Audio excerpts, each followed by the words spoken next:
हम लोगों ने कल पढ़ा था अर्थ के आधार पर शब्द, सॉरी, रचना के आधार पर शब्द भी। आज हम लोग पढ़ेंगे अर्थ के आधार पर शब्द की, अर्थ के आधार पर शब्द की। हर शब्द का अपने साथ एक अर्थ होता है, जैसे कि हमने कल शब्द को बताया था। हर शब्द का अपना एक अर्थ होता है। इस अर्थ के आधार पर शब्दों को दो भागों में बांटा गया है। अर्थ के आधार पर शब्दों को कितने भागों में बांटा जाता है? दो। पहला होता है आपका सार्थक शब्द, दूसरा होता है निरर्थक। ध्यान रखना, हालांकि वर्तमान की किताबों में अर्थ के आधार पे आपके 4 प्रकार के शब्द दिए जाते हैं। हमें उससे कोई मतलब नहीं, क्योंकि जब भी अर्थ के आधार पर पूछा जाएगा तो दो ही शब्द आएंगे, एक सार्थक, दूसरा निरर्थक। सार्थक में देख लेते हैं, साधन, अर्थधन, अर्थ। जो अर्थ के साथ संबंध रखता हो, अर्थात जिनका व्याकरण अर्थ हो, जो व्याकरण की दृष्टि से शुद्ध हो, उन्हें हम सार्थक कहते हैं। सार्थक शब्द किसे कहते हैं? जो सामान्य सहज, अर्थ सहज या अर्थ से संबंध रखने वाले, उन्हें हम सार्थक। हिंदी में कोई भी शब्द कभी निरर्थक नहीं होता है। हिंदी भाषा में कभी भी कोई शब्द निरर्थक नहीं होता। यदि वो चलन में है तो फिर निरर्थक आया क्यों? क्यों दो प्रकार के हैं तो समझिए। नी माने नहीं, जिनका अर्थ नहीं हो। हिंदी में ऐसा कोई भी शब्द नहीं है जिनका अर्थ ना हो। फिर निरर्थक क्या है? देखिए, जिनका वे शब्द जो व्याकरण की दृष्टि से लिखते हैं, वे शब्द जो व्याकरण की दृष्टि से, व्याकरण की दृष्टि से, यानी जो शब्द कोश में जिन्हें स्थान दिया हो, शुद्ध होते हैं, जिनका एक व्याकरणिक अर्थ होता है, उसे हम सार्थक कहते हैं। जिनका व्याकरणिक अर्थ नहीं होता है, उसे हम निरर्थक कहते हैं। अब देख लेते हैं, जैसे हमने कहा उदर। क्या कहा? उदर। उदर का एक व्याकरण अर्थ होता है, उदर माने पेट। जैसे ही हम पेट कहेंगे तो अब इसका कोई भी अर्थ नहीं है, पेट का कोई भी अर्थ नहीं है, तो पेट कैसा हो गया? निरर्थक हो गया। उदर कैसा हो गया? सार्थक हो गया। समझ में आया कि नहीं आया? जिन शब्दों का एक, जैसे हमने लिख दिया टनक। टनक माने सोना होता है। टनक माने क्या होता है? सोना। अब शब्द आ गया तनिक या टनिक। टनिक का अर्थ नहीं होता है, टर से संबंधित है। अब शब्द तो टर होता है, तो जो टनिक है, इनके अर्थ हम लिख लेते हैं जरा सा, थोड़ा सा, लेकिन इसका व्याकरणिक अर्थ नहीं है। ये शब्द कोश में इनका अर्थ नहीं मिलेगा, इसलिए इन्हें निरर्थक कहते हैं। जिन शब्दों, अब दोनों की परिभाषा देख लेते हैं। सबसे पहले सार्थक शब्द की परिभाषा। जो शब्द व्याकरण की दृष्टि से शुद्ध होते हैं, या जिन शब्दों का व्याकरणिक अर्थ होता है, अथवा जिन शब्दों का शब्दकोश में स्थान होता है, उन्हें सार्थक कहते हैं। जिन शब्दों का व्याकरण अर्थ नहीं होता है, उसे हम निरर्थक कहते हैं। चलिए अब आगे की ओर बढ़ते हैं सार्थक शब्दों के।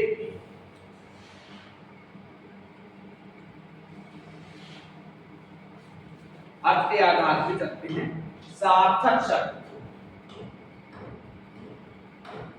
सार्थक शब्दों की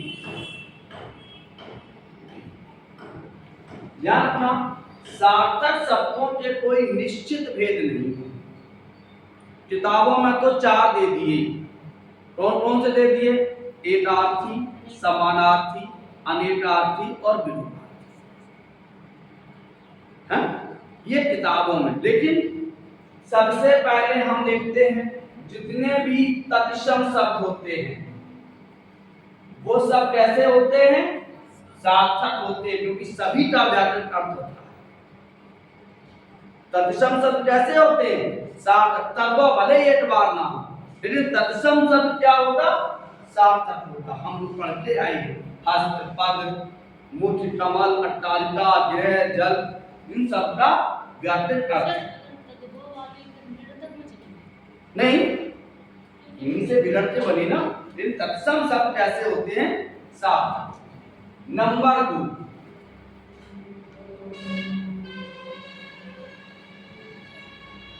विलोम शब्द। विलोम शब्द भी सार्थक होते हैं। विलोम कहते किसे हैं? जब कोई सामने वाला शब्द विपरीत अर्थ देता है तो उसे हम विलोम कहते हैं। इनका डिटेल बाद में पढ़ा रहे हैं, अभी तुरंत। तीसरा आता है समानार्थी शब्द।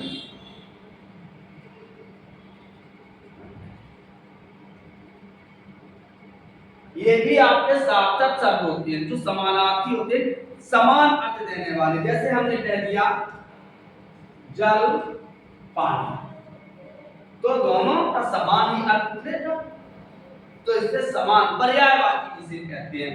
यहां लिखे दे रहे समानार्थी शब्द मतलब पर्यायवाची शब्द।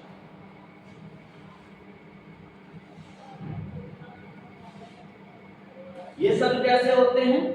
सार्थक होते हैं। इन सब का अर्थ। चौथा आता है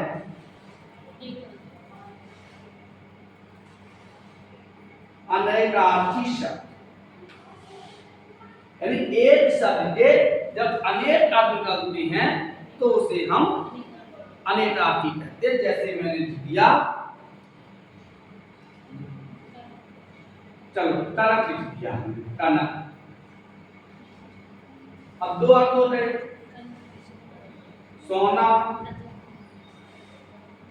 रत्न। तो ये भी हमारे कैसे होते हैं? सार्थक। फिर आता है 5वां एकार्थी शब्द। यानी जितनी भी व्यक्तिवाचक संज्ञाएं होती हैं वो एकार्थी होती हैं। जिन शब्दों का केवल एक ही अर्थ हो, जैसे हमने कह दिया पृथ्वी, तो एक ही अर्थ है। सूर्य एक ही अर्थ है। राम एक ही अर्थ है।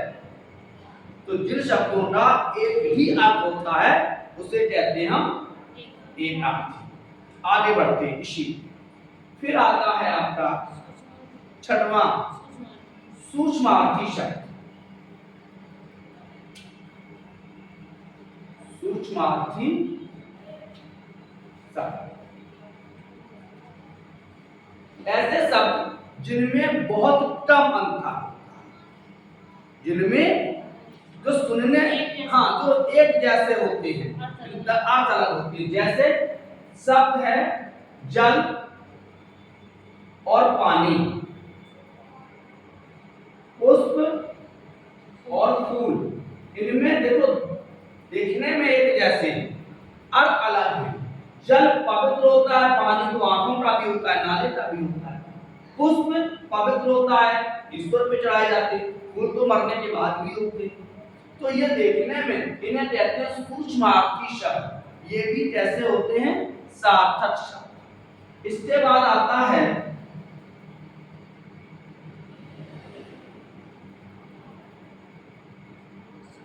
श्रुति सम भिन्नार्थक शब्द। ये भी सार्थक शब्द है। श्रुतिसम भिन्नार्थक शब्द कैसे शब्द होते हैं? सार्थक होते हैं। श्रुति माने सुनने में, जो सुनने में एक जैसे लगे, इन दोनों के अर्थ अलग हो। जैसे हमने कह दिया अंश अंश, चलो सुनने में एक जैसे हैं, लेकिन इस अंश का मतलब होता है भाग और इस अंश का मतलब होता है कंधा। जैसे हमने लिख दिया जगत और जगत, तो जगत का मतलब वो संसार और जगत का मतलब क्या होता है? कुआ, कुआ का पक्का चबूतरा, मैंने बताया। तो ये भी कैसे हैं? सार्थक शब्द। इसके अलावा अनेक शब्दों के स्थान पर एक शब्द होता है जिसे हम बोलते हैं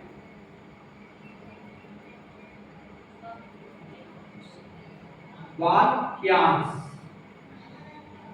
वाक्य के अंश वो भी कैसे होते हैं? सार्थक होते हैं। वो भी कैसे होंगे? सार्थक शब्द होंगे, तभी तो अर्थ बनेगा। जैसे फेंक कर चलाया जाने वाला हथियार, एक शब्दों में कह दिया जहां सत्य ढाले जाते हो, एक शब्द कह दिया टकसाल। हाथी हाँकने का हथियार कह दिया अंकुश।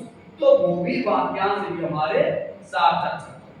अब कोई पूछे कि सार्थक शब्द के कितने भेद होते हैं, तो सार्थक शब्द के निम्न भेद होते हैं, 4 नहीं लिखोगे। यदि प्रश्न आए कि अर्थ के आधार पर शब्द के कितने भेद हैं, तो 2 भेद हैं। कितने भेद हैं अर्थ के आधार पे? 2। अर्थ के आधार पे 2 हैं। पहला आपका है सार्थक शब्द, दूसरा है निरर्थक शब्द। सार्थक शब्दों में कौन कौन से शब्द आ सकते हैं? तो तत्सम, विलोम, समानार्थी, अनेकार्थी, एकार्थी, वाक्यांश, उपसम, भिन्नार्थक। गूढ़ार्थ शब्द, गूढ़ार्थ शब्द भी होते हैं जो गूढ़ अर्थ देते हैं, वो भी हमारे कैसे होंगे? सार्थक शब्द होते हैं। अब एक एक शब्द को लिख, क्योंकि सार्थक सभी तो पढ़ नहीं पाएंगे, एक एक शब्द को लिख। तत्सम शब्द हम लोग पढ़ाए, तो तत्सम पढ़ेंगे नहीं, हम लोग पढ़ेंगे विलोम। जिससे विलोम पहला सार्थक शब्द है कौन सा?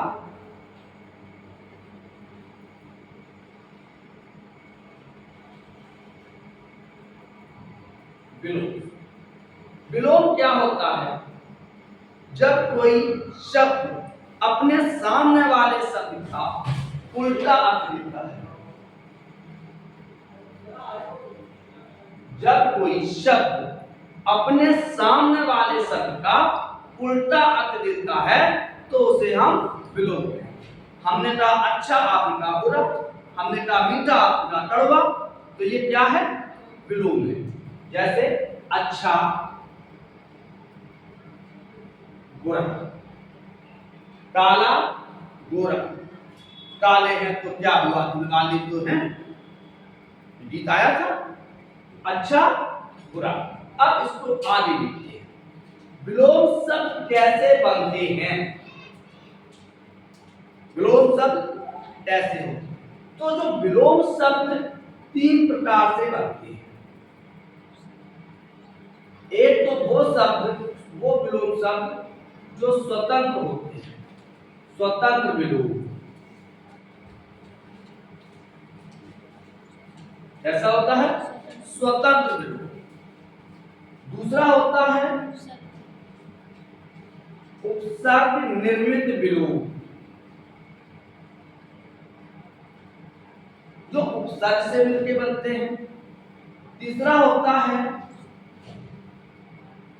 लिंग परिवर्तन विलोम। तो विलोम शब्द कितने प्रकार से बनते हैं? 3 प्रकार से बनते हैं। पहला बनेगा आपका स्वतंत्र विलोम, ऐसे विलोम शब्द जो स्वतंत्र होते हैं। दूसरा उपसर्ग निर्मित विलोम, दूसरा कौन सा है? उपसर्ग निर्मित विलोम। और तीसरा है लिंग परिवर्तन विलोम। तो सबसे पहले हम लोग स्वतंत्र विलोम की चर्चा करते हैं। किसकी चर्चा करेंगे? स्वतंत्र विलोम। जैसे अच्छा,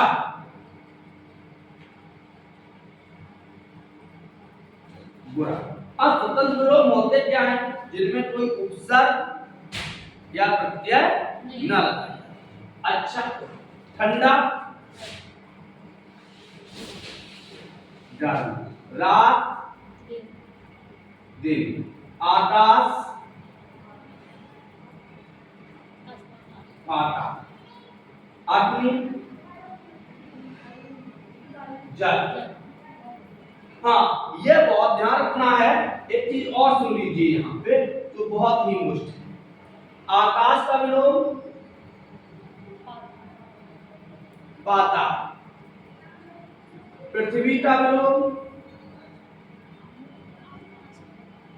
आकाश, पृथ्वी का विलोम आकाश, आकाश का विलोम पाताल। अब कोई पूछते पाताल का विलोम, होते ही नहीं, पाताल का विलोम नहीं मिलेगा।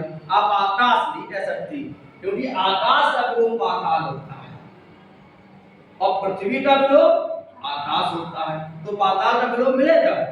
नहीं मिलेगा। जैसे दूसरा देखते हैं, अग्नि का विलोम जल, अग्नि का विलोम जल। अब जल का विलोम थल, अब थल का विलोम है। आप जल नहीं कह सकते हो।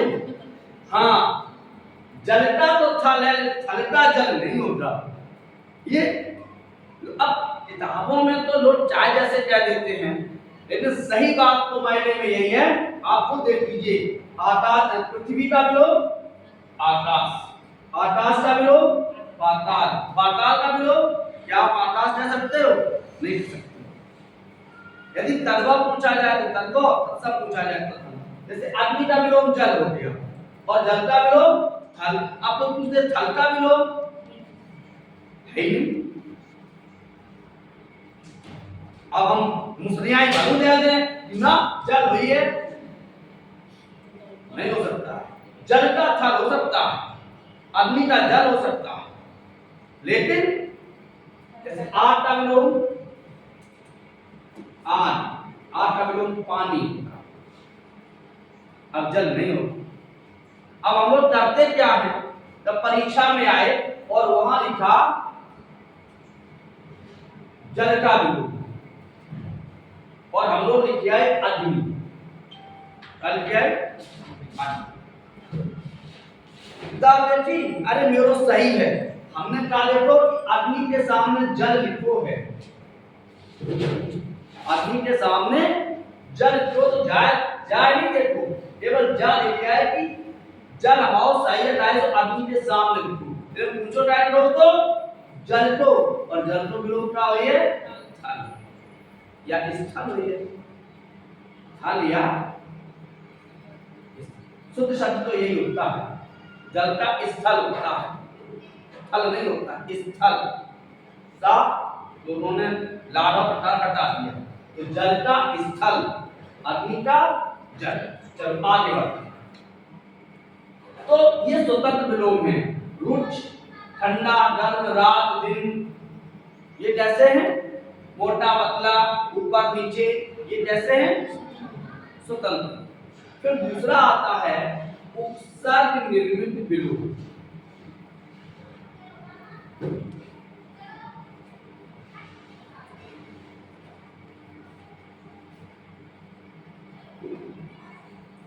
उपसर्ग निर्मित विलोम ऐसे विलोम जो उपसर्ग के द्वारा बनाए जाते हैं, उपसर्ग से बनते हैं, उन्हें उपसर्ग निर्मित विलोम कहते हैं। ये दो प्रकार, एक होता है उपसर्ग योग और दूसरा होता है उपसर्ग परिवर्तन। पहला क्या होता है? उपसर्ग योग। योग का मतलब क्या होता है? जोड़।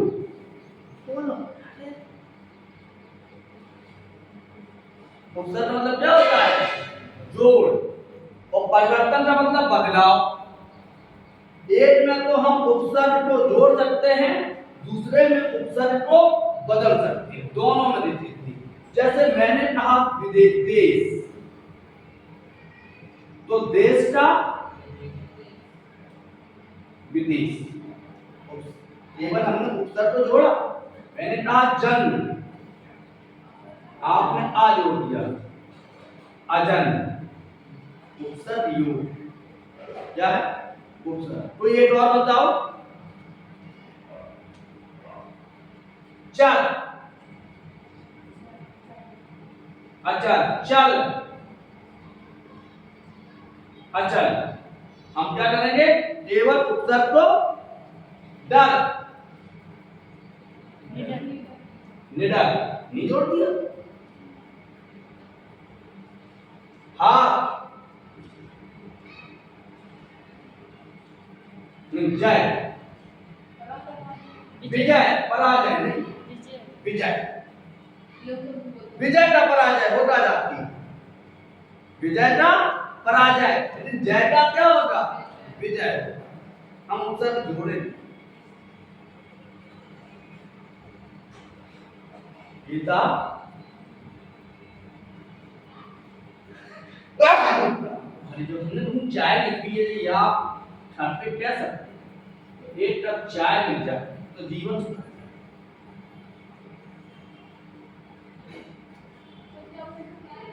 ठंड का चाय,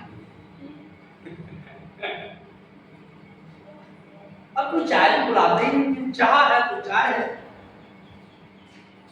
चलो, अब दूसरा आता है उपसर्ग परिवर्तन। कौन सा,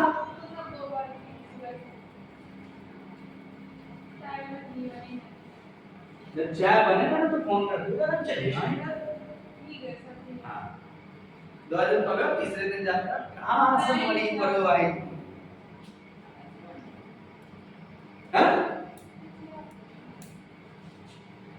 अब आता है उपसर्ग परिवर्तन।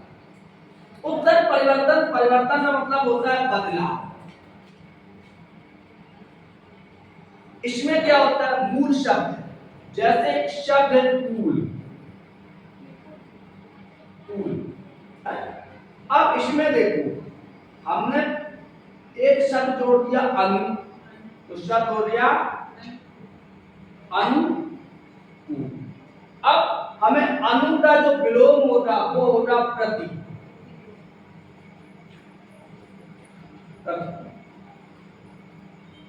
इसी प्रकार जैसे देश, अब देश में पहले हमने बोला स्वा, स्वदेश, स्वदेश का विलोम, स्वा का विलोम पर, स्वा माने अपना, पर माने दूसरा, परदेश, परदेश जाके परदेसिया। अब जैसे कि देश आ गया, प्रदेश भी ऑप्शन में है, स्वदेश भी ऑप्शन में, तो कौन सा करेंगे? नहीं, स्वदेश तो होना ही नहीं, मानते हो रहा, देश आ गया, देश में दो है, विदेश आएगा, विदेश मतलब एक विदेश एक परदेश। तो आपको केवल विदेश करना है, उपसर्ग जोड़ना है, क्योंकि यहाँ पे ये इसलिए नहीं कर सकते हो कि पर माने दूसरा, और विलोम होना चाहिए अपने का, स्वा का विलोम पर है, देश तो किसी का भी हो सकता है, लेकिन स्वा माने अपना देश, तभी तो कह सकते हैं दूसरे का देश, तो स्वदेश का परदेश। जैसे विजय का पराजय होता है, लेकिन यदि केवल क्या आ जाए जय, तो जय तो किसी की भी हो सकती है, भगवान शंकर जी की जय, लेकिन क्या होगा, तब हम इसमें उपसर्ग लगाएंगे विजय। सही है, चलिए आगे बढ़ते हैं, समझ में आ गया। फिर आता है स्वतः लिंग परिवर्तन विलोम। तीसरा विलोम का है लिंग परिवर्तन विलोम। यहां क्या करते हैं लिंग परिवर्तन विलोम में, यहां हम यदि स्त्री पूछा तो पुरुष बताएंगे, पुरुष पूछा तो जेंडर चेंज कर देते हैं। जैसे हमने कहा से, क्या हो जाएगा? से। सही। भाई, बहन। अब एक चीज और है, भाई का विलोम होगा बहन, बहनोई। क्या होगा? तो बहनोई नहीं होगा, बहन। और बहन का विलोम भाई भाई होगा, फिर बहनोई नहीं होगा। सही है। तो हम क्या करते हैं? लिंग परिवर्तन, जेंडर चेंज कर देते हैं। कुछ ऐसे भी विलोम होते हैं जिनका जेंडर चेंज नहीं हो सकता, जैसे कौवा, कोयल कोयल। चूहा अब वहां क्या? चूहा का होगा चुहिया। हाँ, चूहा का चुहिया। भालू। तो अब हम लोग क्या रहेंगे? भालू, नर भालू, मादा नर कोयल, मादा कोयल। कोटला नहीं होती है। हाँ, कोयल को अगली कोयली कर दी। कोयल का नर कोयल, मादा। चिड़िया, चिड़ा विलोम होगा, चिड़ा का चिड़ी, चिड़ा का चिड़ी। यानी चिड़िया तो नर चिड़िया, मादा चिड़िया। ये ध्यान रखना। चिड़ा, चिड़ी। कौवा, कौवी नहीं होता, नर कौवा, मादा। कोयल आदमी या लड़की है? हैं? कोयल लड़की कोयल दोनों में है। वैसे कोयल बोल रही है, स्त्रीलिंग है, लेकिन यदि आप विलोम बनाओगे तो हमें बोलना चाहिए नर तोता, तोती नहीं कहोगे, नर तोता, मादा तोता। मादा तोता कहेंगे। हाँ, कबूतरी, कबूतर का कबूतरी हो जाएगा। अब नर कबूतर, मादा कबूतर नहीं होगा, कबूतर, कबूतरी। तो समझ में आया? ठीक है। अब आगे बढ़े। विलोम के बाद आता है पर्यायवाची, समानार्थी शब्द। अगला है सार्थक शब्दों में तीसरा वेद था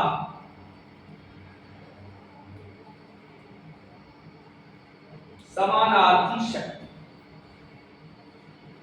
समानार्थी शब्द क्या होते हैं?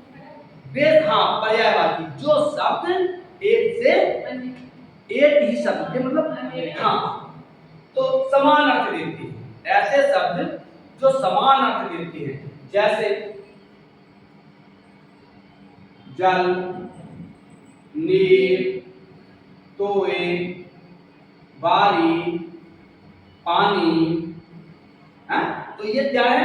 चाहे जल कह लीजिए, नीर, तोए, बारी, पानी, ये सब एक ही अर्थ देते हैं, तो इसे हम समान अर्थ क्या कहते हैं? जैसे वन, कांतार, जंगल, पानी, ये सभी एक ही अर्थ है। वन माने वन होता है, पानी माने भी वन होता है। ध्यान रखना, पानी वन का पर्यायवाची है, ध्यान रखना। कांतार माने भी पानी होता है, जंगम नहीं होता है। नहीं, जंगल में क्या और अब इंग्लिश में ना है, उधर वही तो अगर मैं फॉरेस्ट। हाँ, तो समानार्थी शब्द हो गए। समानार्थी के बाद आता है एकार्थी शब्द।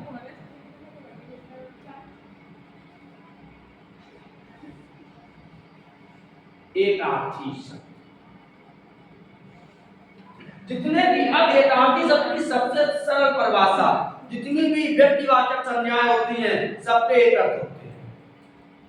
जितने भी व्यक्तिवाचक संज्ञाएं होती सबके एक। अजितमल एक अर्थ, मोहन एक अर्थ, लेकिन घनश्याम का एक अर्थ नहीं है, दो अर्थ हो जाएंगे, अनेकार्थी हो जाएगा। है? तो जितनी भी व्यक्तिवाचक संज्ञाएं, अब दिमाग में आ जाए ना साहब व्यक्तिवाचक संज्ञा तो घनश्याम, घनश्याम व्यक्तिवाचक संज्ञा नहीं है। राम व्यक्तिवाचक संज्ञा, केवट व्यक्तिवाचक संज्ञा है, तो जो संज्ञाएं सूर्य, चंद्रमा, तारे, पर्वत ये सब कैसे होते हैं? ये व्यक्तिगत हैं, जो जिनका एक ही अर्थ है। जैसे अभी हमने कहा वन, पृथ्वी, तो वन का एक ही अर्थ होता है जंगल, सही है। फिर आता है अनेकार्थी शब्द, हो रहे अभी नहीं हुआ। अनेकार्थी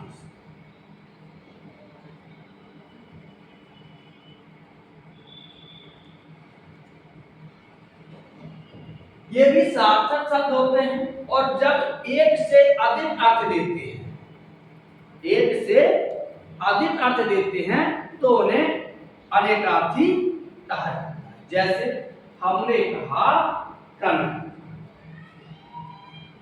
कनक माने धतूरा, कनक माने सोना, कनक माने पलाश, एक से अधिक अर्थ। घनश्याम जैसे कि डियर, बादल, कृष्ण,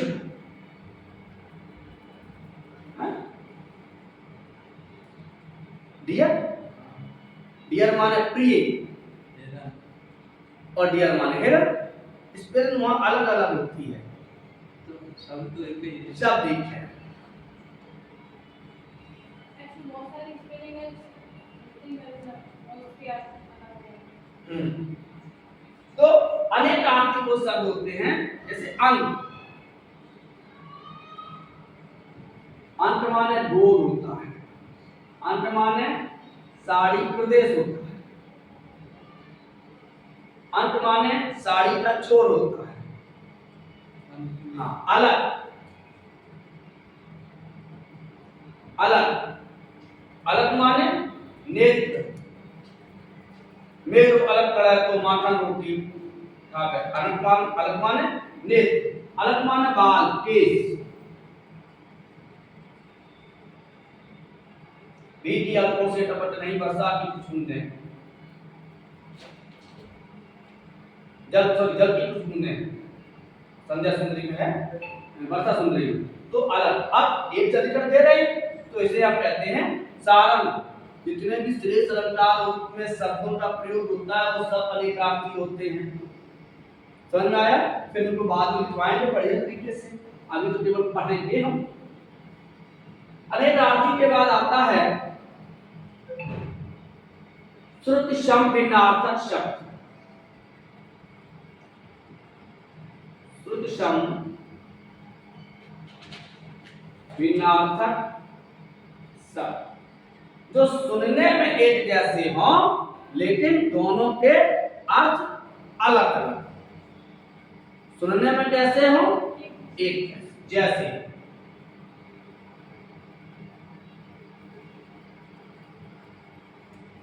अजर, अजर सुनने में एक जैसे हैं। तो अजर माने जो बूढ़ा ना हो और अजर माने आंगन। सुनने में जगत,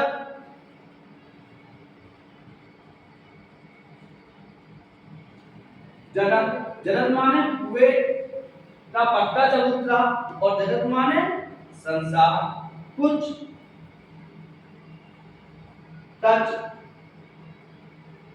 बोलो, कुछ माने स्तन, टच माने बाल। सर अजय की वजह अजय अजय मतलब ये जैसे हुई अजय वाले अजय, अजय और अजय ये होगा। एक अजय नहीं अलग अलग होते हैं। अब सब सही से लाओ।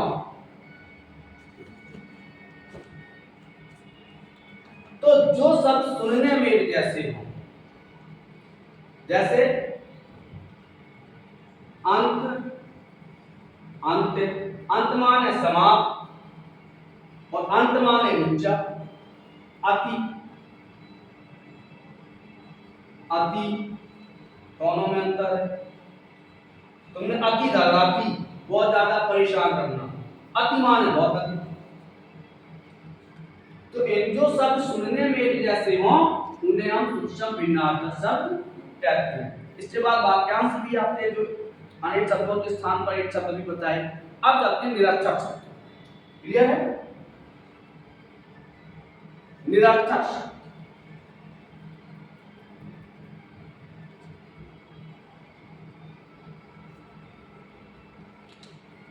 सर ये अजय विज्ञान का अर्थ अलग अलग है। अजय जे तो बात करते हैं निरर्थक शब्दों की। हमने भी बताया था कि हिंदी में कोई भी शब्द निरर्थक नहीं होते हैं। लो पहले पानी पी लें। अरे नहीं पिए हैं। चल ले आए। अरे मैया रे इतो ठंडो। हाँ, तो कोई भी शब्द निरर्थक नहीं होता है।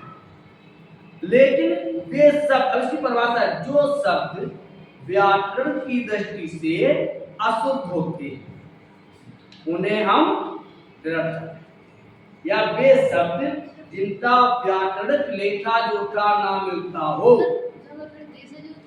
हाँ, तो ये 4 प्रकार के होते हैं।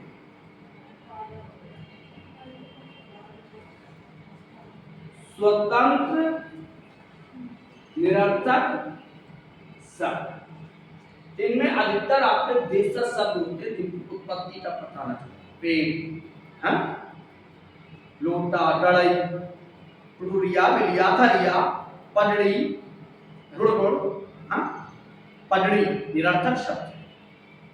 अब सार्थक शब्दों के साथ आने वाले निरर्थक शब्द सार्थक,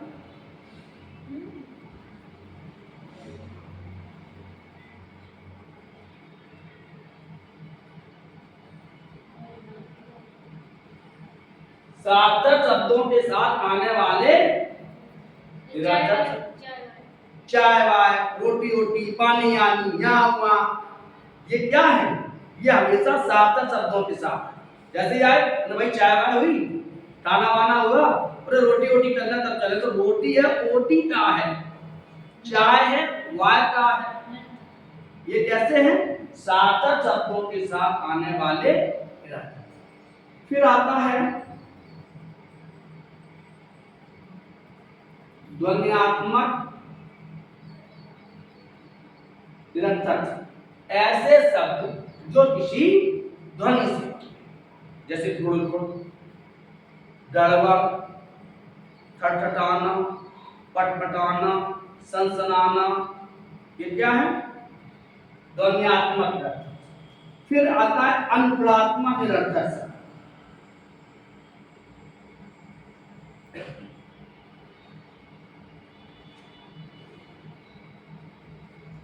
अनुप्रात्मक निरर्थक शब्द क्या होते हैं? जब हम किसी प्राकृतिक ध्वनि का अनुकरण कर लें, जैसे कौवा की टाँव टाँव से कहाँ का, जब आदमी बहुत क्रोध में होए और ढक्कर बुजुर्ग बेचारे टूटते रह जाए तो जाता आदमी जब बिगड़ा की टाँ टाँ बंद नहीं हो, जब तो लगता खूब ज्यादा रोवत रहा है, एकदम 4 से बुआ ने थप्पड़ दे जा तो पिपिया वो बंद नहीं हो, पे पे से पिपियाना, चींची से चिचियाना। तो ये क्या है? ये अंतात्मक शब्द है। निरर्थक शब्द के कितने भेद होते हैं? 4। लेकिन सार्थक शब्दों के भेद नहीं होते हैं। सार्थक शब्दों के प्रकार होते हैं। सही है? आज के लिए हम इतना ही, आशा करते हैं कि समझ में आया। सही है? कल हम लोग पढ़ेंगे प्रयोग के आधार पर शब्द के भेद। तब तक के लिए राधे राधे।